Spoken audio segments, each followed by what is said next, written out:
In this video, you will learn how to change your LLC address in Missouri. Visit the Missouri Secretary of State website. Go to the Missouri Secretary of Business Service portal to review the requirements for changing your LLC's address. Choose the correct form.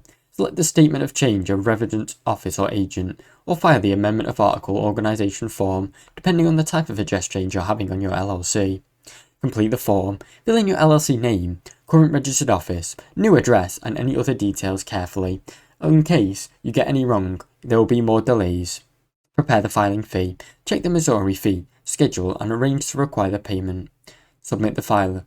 Submit your form online via the Missouri Secretary of State online business portal, or mail it into the Secretary of State's office. Update other records. After approval, update your address with the banks, IRS, or any other business partners you may have. Now you know how to change your LLC address in Missouri. Thanks for watching. Don't forget to like, subscribe.